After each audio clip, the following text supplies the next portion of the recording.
Kami hadir untuk mengorganisir sebagai Muslim. Kami hadir dengan ruang, kasih sayang, dan semangat yang mereka miliki di ruang-ruang keadilan sosial ini. Itu benar-benar mendorongku untuk memeluk agama ini.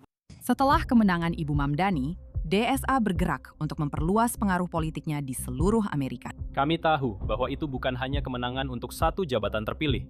Itu adalah kemenangan sebuah gerakan. 10 politisi sekarang mencalonkan diri untuk jabatan di New York dalam daftar calon yang diusung Democratic Socialists of America, termasuk 2 kandidat untuk Kongres. Memperjuangkan pemusnahan total Barat bukanlah pernyataan yang Anda harapkan untuk didengar secara eksplisit dari seseorang yang baru saja terpilih untuk mewakili New York. Ya, bukan 1, tapi 3 kandidat politik gila yang terpilih setelah Mamdani merekomendasikan mereka. Dan sekarang kita pada dasarnya bisa mengatakan bahwa plot Islamis untuk menggunakan kaum sosialis demi membawa radikalisasi ke Amerika benar-benar terbukti nyata. Saya berharap bisa mengatakan bahwa saya melebih-lebihkan. Tapi inilah Daraliza Avila Chevalier. Dia adalah pendiri kuat. Dan inilah tujuan mereka. Berjuang untuk pemusnahan total peradaban Barat. Kami mencari komunitas dan kehancuran dari para militan di Global South. Ini telah dilihat oleh 1,7 juta orang, dan ini benar-benar gila. Daraliza memang sudah gila dengan sendirinya. Tapi kita juga punya kandidat yang bahkan lebih buruk, yang telah dipilih oleh rakyat Amerika, yang telah dipilih karena DSA. Sekarang, jika kamu belum tahu apa itu DSA, kamu harus mempelajari tentang mereka. Karena rencana mereka, plot mereka untuk menjatuhkan Amerika, telah melaju begitu cepat dan begitu gencar, dan membuat banyak dari kita lengah. Dan sekarang saatnya kita mulai menghadapi organisasi ini sebagaimana adanya. Selain fakta bahwa dia benar-benar menutupi islamisasi, yang sebenarnya sudah gila, dengarkan apa yang dia katakan tentang rencananya. Kami hadir untuk berorganisasi sebagai Muslim. Kami hadir di ruang-ruang itu dengan kasih, kelembutan, dan semangat yang mereka miliki dalam ruang-ruang keadilan sosial ini. Itu benar-benar mendorong saya untuk memeluk agama tersebut. Dan saya ingin memastikan bahwa kami mencerminkan hal itu. Bahwa saya mencerminkan hal itu di setiap ruang yang saya masuki. Dan bahwa insya Allah jika kami berhasil sampai ke Kongres, kami juga mencerminkan hal itu di ruang-ruang kekuasaan. Jelas, sudah dinyatakan. Dia ingin mencerminkan Islam di ruang-ruang Kongres. Sederhana, mudah, tapi jangan khawatir teman-teman. Jangan khawatir teman-teman. Bukan hanya ruang-ruang Kongres yang ingin mereka wakili. Mereka secara aktif, benar-benar aktif mempromosikan memorabilia teroris. Ini adalah Abar Kawas dari Palestina yang memenangkan kursi Senat Negara Bagian New York. Dan dia benar-benar mengibarkan bendera Hamas. Berdiri! Berdiri! Berdiri! Seluruh sistem sialan ini berdiri. Berdiri! Seluruh sistem sialan ini matikan! Berdiri! Berdiri! Berdiri! Jadi sekarang ada satu wanita, yang mengklaim bahwa misinya dan organisasi tempat dia bekerja adalah untuk menghancurkan peradaban Barat. Wanita lain yang seperti, saya, pendukung teroris yang bangga. Dan sekarang mereka mewakili rakyat Amerika di pemerintahan. Sekarang, bagaimana hal ini bisa terjadi adalah pertanyaan yang menurut saya kita semua tanyakan pada diri sendiri. Ngomong-ngomong, selamat datang di Pushback. Saya di sini pembawa acara Anda. Pastikan untuk menekan tombol subscribe dan lakukan hal-hal lainnya. Saya punya pengumuman yang sangat menarik yang akan segera kami sampaikan tentang sesuatu yang baru yang sedang kami kerjakan. Jadi tetaplah bersama kami dan ikutlah dalam perjalanan itu. Ini akan luar biasa. Kalian akan bisa membantu dan mendukung hal itu. Tapi kami akan mengumumkannya segera. Teman-teman, apa yang terjadi di sini benar-benar gila. Dan itu sebagian dimulai dengan sesuatu yang disebut DSA. Sekarang, saluran ini diluncurkan menurutku 2 hari yang lalu. Dan pada Juni 2026, sudah memiliki 139.000 pengikut. Karena mereka melakukan apa yang mereka sebut DSA, menonton, melacak Demokrat Sosialis Amerika. Sekarang, membayangkan bahwa para sosialis DS, ideologi kiri radikal dan gila yang selama bertahun-tahun Amerika perjuangkan agar tidak menyusup, kini justru terlibat secara aktif di dalamnya. Memilih orang-orang yang akan masuk ke senatmu itu benar-benar gila. Dan tidak butuh banyak usaha untuk melihat betapa berbahayanya ideologi yang mereka dorong itu, bukan? Jadi, Sosialis Demokrat dan calon dari Partai Demokrat untuk New York, Claire Valdez, sekarang telah menerima lebih dari $500.000 dari lobi Islamis. Lobi sebelumnya jumlahnya $100.000. DSA dan kelompok Islamis bekerja sama untuk menjatuhkan Amerika. Kita sudah tahu tentang aliansi merah hijau ini. Ini cerita lama. Ceritanya sudah sangat lama. Kamu sudah melihat apa yang terjadi pada merah dan hijau di Iran. Begitu kelompok Islamis berkuasa, mereka memberantas dan menghilangkan semua pemikiran sosialis. Persis seperti yang mereka rencanakan di sini.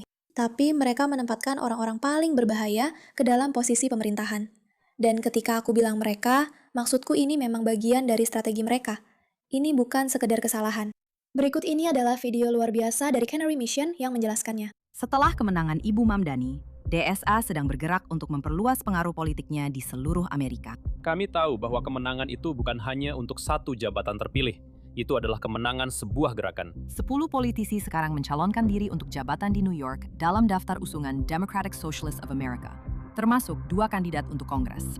Kami akan memastikan bahwa kami tak terbantahkan sebagai sebuah kekuatan. Itu Hasan Piker omong. Kau tahu, pria yang bilang Amerika pantas mendapat N11? Ya, dan dia juga bilang tidak sabar melihat darah kapitalis mengalir di jalanan.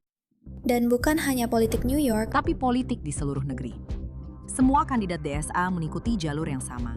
Mereka memulai dengan radikalisme kampus, lalu beralih ke pengorganisasian di jalanan, kemudian mereka mencalonkan diri untuk jabatan dengan dukungan mesin DSA. DSA Kota New York dibangun dari nol. Mereka membangun seluruh mesin politik. Kita perlu mengubah DSA menjadi sebuah pabrik. beralih dari para provokator luar menjadi orang-orang dengan kekuatan nyata. Langkah pertama, radikalisme kampus. Seperti Ibu Mamdani, beberapa kandidat memulai radikalisasi mereka melalui kelompok aktivisme kampus, seperti Mahasiswa untuk Keadilan di Palestina atau SJP, yang didirikan dengan gagasan untuk memicu pemberontakan kekerasan di Amerika. Itu seorang petani, itu seorang ayah. Langkah kedua, pengorganisasian di jalanan. Setelah kuliah, para kandidat ini turun ke jalan, mengorganisir protes yang terkait dengan kerusuhan Black Lives Matter, unjuk rasa pro-Hamas, dan serikat pekerja ekstremis. Banyak calon DSA telah berulang kali ditangkap karena menerobos properti pribadi dan melakukan blokade lalu lintas yang memang sengaja dilakukan untuk ditangkap. Kami ditangkap, berorganisasi bersama aktivis Black Lives Matter selama lebih dari 1 dekade. Kami baru saja menduduki kantor Hopeful. Aktivisme radikal adalah pintu gerbang untuk mendapatkan dukungan DSA. Dan sekarang kami mulai berkuasa. Kami mulai masuk ke dunia politik. Setelah teridentifikasi, para organisator radikal direkrut oleh DSA, di mana mereka dibina, dilatih, didukung, dan diberikan sumber daya yang mereka butuhkan untuk masuk ke dunia politik. Seorang teman saya yang menjadi dekat selama kami berorganisasi meminta saya untuk mencalonkan diri sebagai anggota Dewan Negara Bagian. Itu terjadi pada pertemuan kelompok kerja elektoral DSA Queens. Julia direkrut. Saya mendapat kehormatan untuk menjadi. Direkrut untuk mencalonkan diri untuk jabatan. Jadi, saya bergabung dengan DSA sebenarnya karena saya direkrut untuk mencalonkan diri untuk posisi ini. Saya seperti mendapat. Direkrut oleh DSA. Mesin Sosialis Demokrat ada harganya. Begitu seorang kandidat mendapatkan dukungan dari DSA, loyalitas mereka bukan kepada para pemilih atau Partai Demokrat, melainkan hanya kepada DSA. Setiap komponen kampanye kami dijalankan sebagai proyek bersama DSA Broward kami dan juga organisasi yang lebih besar, Democratic Socialists of America. Inilah pihak yang kepadanya saya bertanggung jawab kepada anggota-anggota kami, bukan hanya di Florida Selatan, tetapi juga lebih dari 100.000 anggota di seluruh negeri. Kita harus memastikan bahwa mereka ingat bahwa mereka adalah anggota organisasi ini, dan organisasi ini mendukung mereka. Kami yang membuatmu bisa sampai di titik ini, dan kami bisa, kamu tahu, jika kamu memutuskan hubungan dengan kami dan pergi, kami bisa menarik dukungan itu. Inilah jalurnya. DSA memilih langsung para pengagitasi jalanan, mengubah mereka menjadi kandidat politik, dan mendukung mereka untuk masuk ke jabatan, di mana mereka bisa dikendalikan untuk mendorong agenda ekstremis DSA. Sebagai seorang organisator, aku bilang pada orang-orang untuk mengorganisasi aku. Kami membawa sebuah gerakan bersama kami. Ini tentang sebuah gerakan. Politisi DSA bukanlah Demokrat. Mereka adalah bagian dari mesin yang dibangun untuk merusak demokrasi Amerika. Pelajari lebih lanjut tentang rencana DSA untuk menggulingkan Amerika di canarymission.org. Ini benar-benar menjijikkan. Kamu tahu, aku rasa orang sering mengira itu berlebihan ketika kamu mengatakan hal-hal seperti ada rencana untuk menjatuhkan Amerika. Memang benar-benar ada rencana, dan itu sangat jelas terlihat. Dan rencana itu berhasil, karena entah kenapa, ada orang-orang bodoh yang benar-benar termakan oleh apa yang dijual DSA. Dan kita akan membahas angkanya. Berapa banyak orang Amerika bodoh yang benar-benar memilih DSA seolah-olah mereka mewakili Partai Demokrat. Tapi kita memang perlu memberikan apresiasi kepada Ben Shapiro yang telah menyoroti para podcaster yang memfasilitasi DSA. Jadi sekali lagi, melawan Partai Demokrat adalah strategi politik yang menguntungkan. Oke, baiklah. Sekarang ada kelompok ketiga, yaitu orang-orang yang tidak terlalu memperhatikan, benar? Joe Rogan atau Theo Von, yang saya yakin sangat senang untuk mengundang anggota GSA dan tidak memberikan pertanyaan sulit, tapi membicarakan betapa revolusionernya mereka dan seperti apa mereka. Mereka benar-benar, kamu tahu, mengubah keadaan secara politik. Tidak ada pertanyaan mendalam, tidak ada dampak kebijakan yang serius, tapi mereka memang membuat TikTok yang keren. Dan selama mereka membuat TikTok yang keren, TikTok yang menginspirasi dan membicarakan masalah-masalah, yang tentu saja adalah hal yang disukai oleh dunia podcast untuk dibicarakan. Mereka tidak pernah suka membicarakan solusi, tapi mereka sangat suka orang-orang yang hanya mengeluh tentang masalah dalam sistem. Karena sekarang, kamu dianggap tahu dan semua omong kosong lainnya. Jadi itu adalah kelompok yang cukup besar. Sekali lagi, untuk orang-orang usia 18-29 tahun, kelompok yang tidak peduli itu sebesar 14%. Ini menjijikkan. Menjijikkan bahwa para podcaster memungkinkan hal seperti ini terjadi dan orang-orang tertipu oleh situasi TikTok yang konyol ini. Seolah-olah ada calon yang membuat video lucu. Mari kita pilih dia. Tapi kamu lihat, DSA hanya bisa berhasil dalam apa yang mereka lakukan jika mereka mau mendorong ideologi bahwa menjadi orang Amerika adalah hal yang buruk. Dan mereka telah berhasil dalam hal itu selama bertahun-tahun. Kamu tahu, menurut saya, gagasan bahwa orang-orang memutuskan untuk tidak lagi bangga pada negara ini. Ya, Trace, itu membuatku sangat kesal karena kita tinggal di negara terbaik di dunia hanya dengan lahir di Amerika. Kita adalah salah satu orang yang paling diberkati dan memiliki hak istimewa di dunia. Inilah alasan aku memposting di media sosialku tentang semua kemenangan yang diberikan Presiden Trump, tentang bagaimana dia membuat DC menjadi lebih indah, karena aku ingin generasi muda kembali bersemangat tentang Amerika. Aku sendiri sangat bersemangat dan bangga merayakan Hari Kemerdekaan Amerika. DC terlihat indah, ada banyak orang Eropa di mana-mana yang terkagum-kagum, dan aku pikir ini akan menjadi Hari Kemerdekaan Amerika terbaik sejauh ini. Orang-orang yang datang dari mana? 2 dari 10 Demokrat mengatakan bahwa mereka bangga dengan Amerika. 2 dari 10 Demokrat. Itu adalah angka yang sangat memprihatinkan. Sekarang, mari kita perjelas sekali lagi. DSA tidak sama dengan Partai Demokrat, tapi mereka menggunakan Partai Demokrat. Dengarkan apa yang dikatakan pria ini. Para kandidat mencalonkan diri sebagai Demokrat. Kami ada di jalur pemilihan Partai Demokrat. Kami ikut dalam pemilihan pendahuluan. Dan ketika mereka berada di legislatif, mereka menjadi bagian dari kaukus Partai Demokrat. Tapi kami tidak setuju dengan cara pimpinan Partai Demokrat mengatur atau menjalankan perangkat partainya. Jadi kami mencoba membangun kemandirian dengan berfokus pada gerakan yang dipimpin oleh relawan. Partai Demokrat telah dibajak oleh Partai Sosialis Radikal. Dan jika kamu masih belum memahami akibatnya, mari kita dengarkan Chloe. Apa yang terjadi di New York tadi malam seharusnya membuat semua orang takut. Dan inilah alasannya. New York mengadakan pemilihan pendahuluan Demokrat mereka, tetapi alih-alih memilih Demokrat biasa, para pemilih justru memilih kandidat sosialis yang jauh lebih kiri. Orang-orang ini semuanya didukung oleh Ilhan Omar dan semuanya membenci Amerika. Yang satu ini, Daria Eliza, dia baru-baru ini masuk Islam dan mengatakan dia akan menggunakan bendera Amerika untuk mengelap jika dia lupa membawa tisu. Dia ikut mendirikan sebuah kelompok di Kolombia yang misinya secara terang-terangan adalah pemusnahan total peradaban Barat. Dia akan masuk ke Kongres. Yang satu ini, Claire Valdez, mencalonkan diri dengan janji memberikan kewarganegaraan dan hak suara kepada imigran ilegal, menggunakan uang pajak Anda untuk operasi trans dan penghapusan asuransi swasta.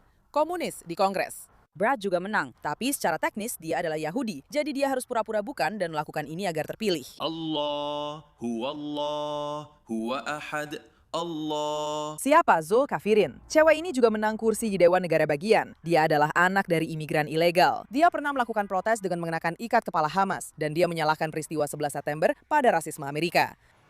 Dan inilah mengapa hal ini penting, karena kita sedang menyaksikan para sosialis Demokrat, para komunis, mengambil alih Partai Demokrat. Dan di mana kita pernah melihat ini sebelumnya? Rusia sebelum Soviet. Dulu ada Partai Komunis Bolshevik dan Menshevik, dan Vladimir Lenin mengendalikan Bolshevik, dan dia ingin menghancurkan Menshevik atau Demokrat Normi.